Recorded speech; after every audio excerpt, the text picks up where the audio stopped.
Factoring part 2, I'm going to show you how to do a more difficult question. This would look like the examples in class on the back side of the worksheet that said more factoring trinomials. Again, there's no KWL to fill in with this form, but I highly suggest that you look at this over the next few days because these look like good types of test questions that you might have later on in the week. So here's the example that we're going to use for this. We're going to say 3x squared minus 2x minus 5. We're going to see the same two methods again, but the difference between this and part 1 is we have this new number in front of x squared that makes everything a little bit more complicated.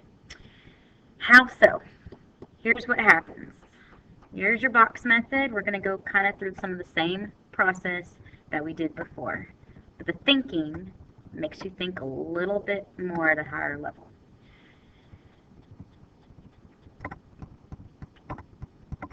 So same basic, draw the box.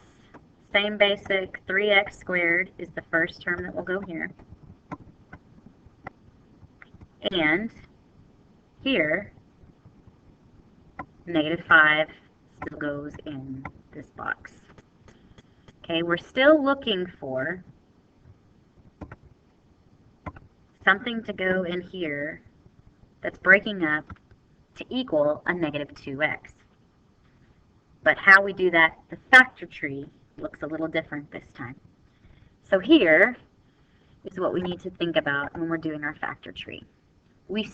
Instead of just doing negative 5, what we're actually doing, let me use a different color, is we're actually doing negative 5 times positive 3, both of those numbers. So negative 5 times positive 3 is negative 15. And that's what I want to factor this time. What are my possible choices? I could have negative 1 and positive 15. I could have positive 1 and negative 15. Negative 3 and positive 5. Or positive 3 and negative 5. Those are my choices now. Now, looking at these, which of these combinations will add up to equal negative 2? And that would be 3 minus 5 equals negative 2. So these would be the numbers that I would want to have right in here in the middle. Here's where things get a little bit more complicated. What am I going to be putting up here? Because it is not just x times x anymore. What am I looking for on these outsides? Well,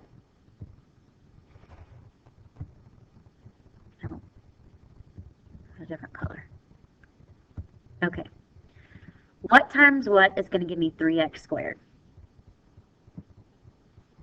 3x times x gives me 3x squared. Now, 3x times what gives me 3x? 1. And what times x gives me negative 5x? It's negative 5. Let's see what happened. 3x times x is 3x squared. Negative 5 times x is negative 5x. 3x times 1 is 3x. And negative 5 times 1 is negative 5.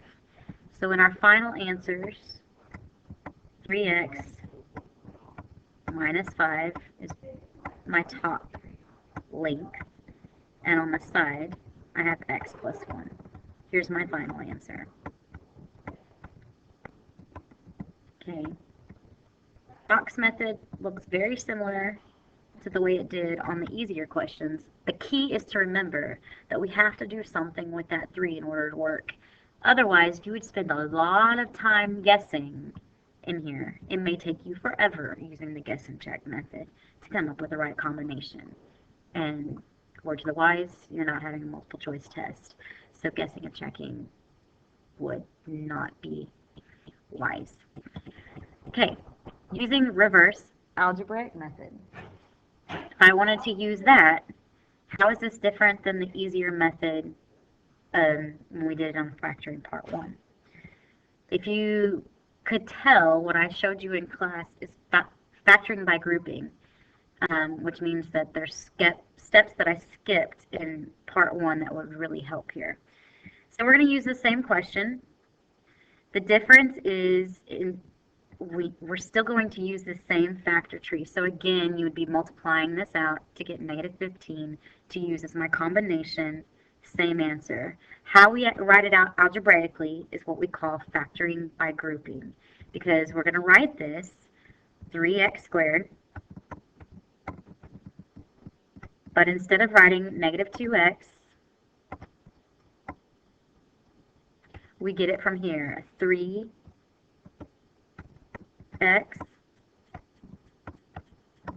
minus 5x. And then you still see minus 5 as part of your answer. This is where the grouping comes into play. We group the first two together and the second two together, and we factor out what we can. So when I'm factoring, a 3 and an x comes out. 3x times what gives me 3x squared? That means there's an x still left. 3x times what gives me 3x? That means there's a 1 still left. Okay, second group. What can I factor out of both of those?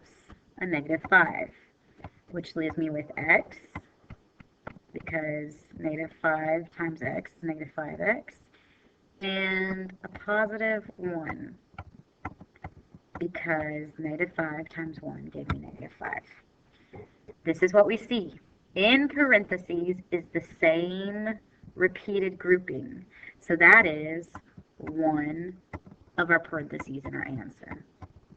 But then secondly, the other one in our answer is the stuff on the outside that we factored out, which leaves me with 3x minus 5. And that is how we use the FOIL method, factor by grouping, to get your answer. So it is just a little bit more difficult because our factor tree changed to help us get our final answer.